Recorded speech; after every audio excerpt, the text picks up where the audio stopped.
Attention mga Filipino senior citizens, magandang balita, hanggang third week pa nitong buwan ng April, 10,000 pesos pwede pang makuha sa NCSC. Sino-sino ang pwede dito? Pag-uusapan natin sa video na ito. Hold up.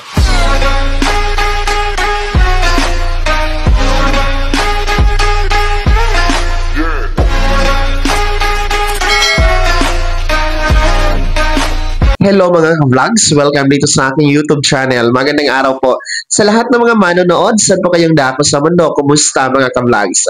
Eto ha mga lolo at lola, magandang balita dahil hanggang third week pa nitong buwan ng April, pwede pa itong makuha. 10,000 pesos nag-aantay sa inyo. Sino-sino ang pwede? Mamaya-maya pag-uusapan natin. Pero bago ang lahat, kung bago ka pa lang dito sa aking YouTube channel o di kaya hindi ka pa nakasubscribe, i-click nyo muna ang ating subscribe button na nasa baba. Huwag nyo kalimutan na pindutin ang notification bell. Ilagay nyo po sa all para naman updated ka sa lahat ng mga videos na aking i-upload. So, eto na nga po, no, mga senior citizens, dahil ongoing po ang payout schedule para sa pangalawang buwan ng payout niya nitong Expanded Centenarian Act cash benefit na 10,000 piso. No, nagsimula po ito noong March 2024. No? And magtatapos nga po ito ngayong third week ng April. Para po ito sa mga merong edad na insaktong 80, 85, 90 at 95 years old na nag-apply po sa Expanded Centenarian Act cash benefit noong buwan ng February.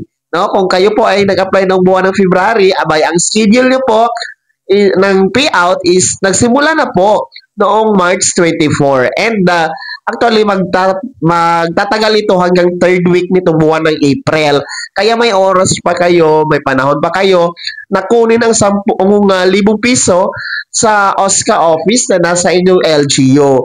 Dahil kapag hindi nyo yan nakuha, abay ibabalik po yan sa National Treasury. Sayang din po dahil naka-budget na yan, nakalaan na yan para sa inyo.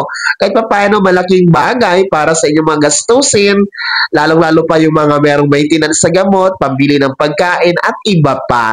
Kaya kung hindi pa kayo naka-payout, no, mga senior citizen na nag-apply noong buwan ng February sa OSCA Office for Expanded Centenarian Act Cash Benefit, pwede pa hanggang third week nitong buwan ng April. So, ang gagawin ninyo, punta kayo sa OSCA Office na nasa LGU ninyo, di kaya naman po sa LSWDO, MSWDO, or CSWD office na nasa city or municipal hall ninyo. No? Tingnan nyo doon yung pangalan ninyo. Baka nakaligtaan nyo lang, ha? Mga lolo at lola na nag-apply nga noong buwan ng February. Kasi every month kasi yung payout schedule para hindi magtatagal ayon sa NCSC. Kaya ang payout noong Marso hanggang ngayong third week ng April ay mga nag-apply noong February. Same as no yung mga nag-apply noong January, nag-payout din sila noong February. So halimbawa ngayon April, ang mga mag-apply ngayong April, next month May, sila magpi-payout. So ganun po 'yon.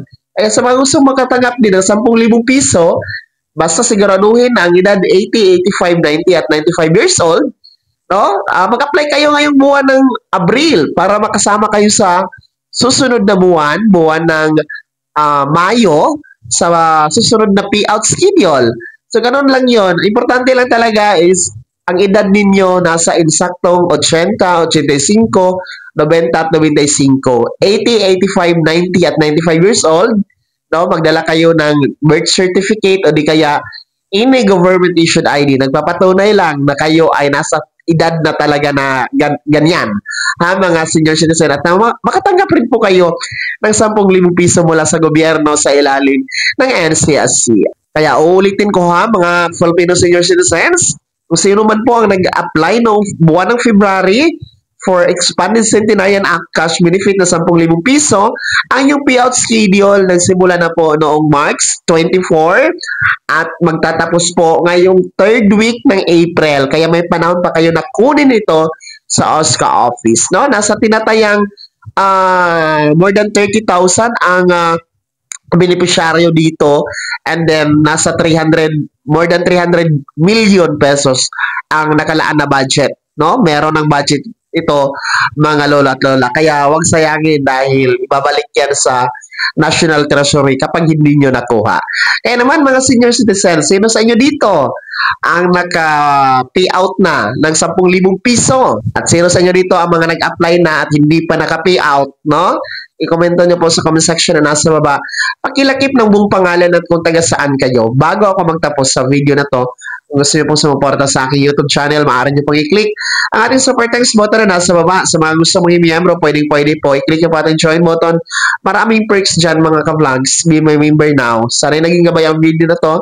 Ito para pag-uusapan natin ang mga mahahalaga bagay-bagay na may kinalaman sa ayuda programa at benepisyo ng ating mga senior citizen. Kung hindi ka pa nakasubscribe dito sa aking YouTube channel, maaari nyo nang i-click ang subscribe button na nasa baba. Huwag niyong kalimutan na pindutin ang notification bell. Ilagay niyo po sa all para naman updated ka sa lahat ng mga videos na aking i-upload. Maaari niyo din i-like ang video na to.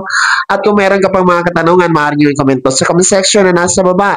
Paki-follow na din po ang aking official Facebook page na nasa screen niyo. Muli po ako si Daniel Timbawa na nagsasabing dito sa aking YouTube channel, pawang katotohanan at lahat totoo lamang.